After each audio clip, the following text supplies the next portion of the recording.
I want to start out this morning with a brief poem by Robert Bly. It's amazing. In a few lines, he addresses the uniqueness of being human, while at the same time, he exposes our uniqueness as a source for our easy discontent with life. He uses the word grumble. People, unlike other species that inhabit the world, people grumble and never seem content. The poem is called Wanting Sumptuous Heavens. No one grumbles among the oyster clans, and lobsters play their bone guitars all summer. Only we, with our opposable thumbs, want heaven to be and God to come again. There is no end to our grumbling. We want comfortable earth and sumptuous heaven. But the heron, standing on one leg in the bog, drinks his dark rum all day and is content. As you know, I have a habit of reading poems twice, so let me quickly run through it again.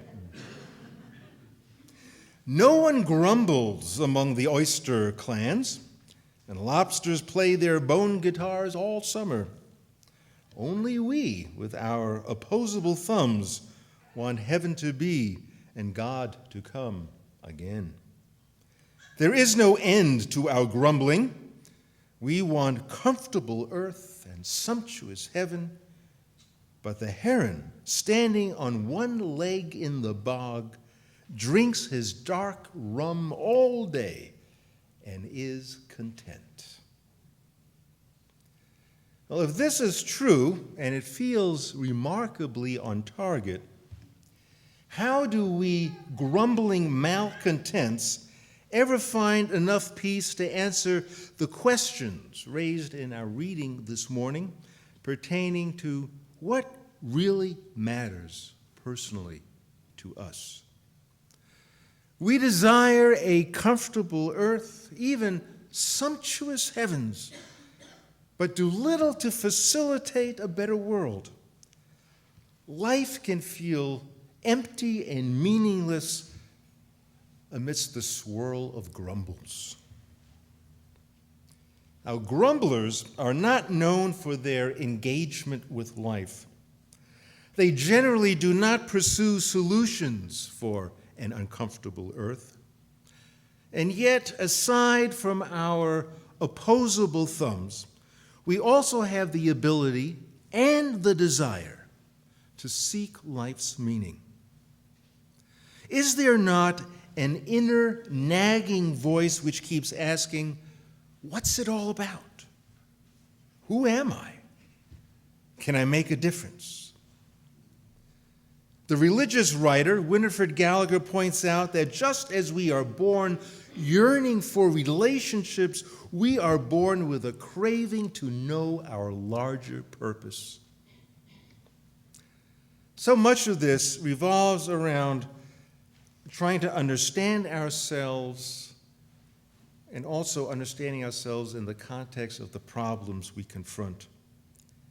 And then determining what outcomes may potentially be realized. Now, we may never know our purpose definitively, but we can reflect on what potentially may transpire. Do we not wonder, once we stop grumbling, about the kind of difference we can make in this world? Do we not have a role to play in the great sacred scheme of things? Now, we want a comfortable earth. We want more than playing a bone guitar all summer or standing in a bog on one leg sucking up some dark concoction. We are a demanding and restless lot. Not that we shouldn't be. I mean, we are different from other species because they have not read Nietzsche nor pondered their own potential. the heron inherited his one-legged status in the pond. He has no choice.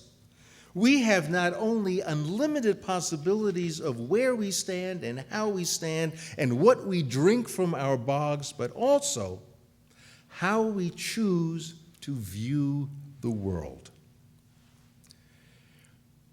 We look at life differently, part of our human uniqueness.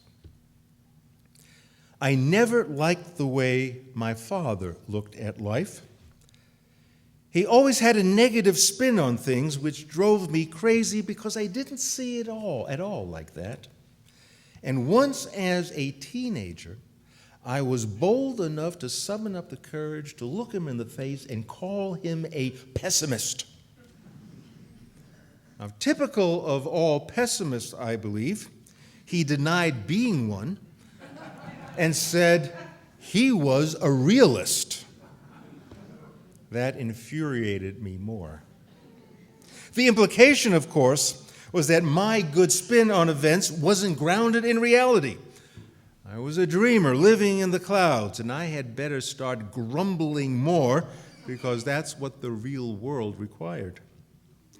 When I told him that sometimes the glass was half full, and why couldn't he ever see it that way, he just ignored that silly metaphor and said that I had better start grumbling more because that's what the real world required. So, to this day, I still feel we have choices in our perception. Even when looking at the presidential campaign, the rise in poverty, the decimation of the middle class, the boiling cauldron in the Middle East, the preventable tragedies caused by the failure of gun control, to name but a few realities we are forced to contend with, I still regard the glass as half full. In the social and behavioral sciences, a lot of research studies are focusing on the effects on people depending on whether they see the glass half empty or half full. In one study, adults shown to be pessimists based on psychological tests had higher death rates over a 30-year period than those who were shown to be optimistic. Optimists have more stable cardiovascular systems, more responsive immune systems, and less hormonal responses to stress compared with pessimists. The conclusion reached from all this research struck me as a bit of a surprise, but it was extremely poignant. It was not that the more you grumble, the sooner you will die. That's kind of implied. Instead, they pointed out that optimists were more inclined to take better care of themselves. Well, of course. When you think about it, if you don't believe the sky is falling, you want to take better care of yourself, because you may just want to hang around this world a little bit longer. Grumblebutts or pessimists probably figure, what's the point? It's all going to fall apart anyway, so why take care? Another researcher at the University of Kentucky explained that optimism is not about being positive so much as it's about being motivated and persistent. Rather than giving up and walking away from difficult situations, grumbling, I suppose, optimists attack problems head on. They plan a course of action and stay focused on solutions.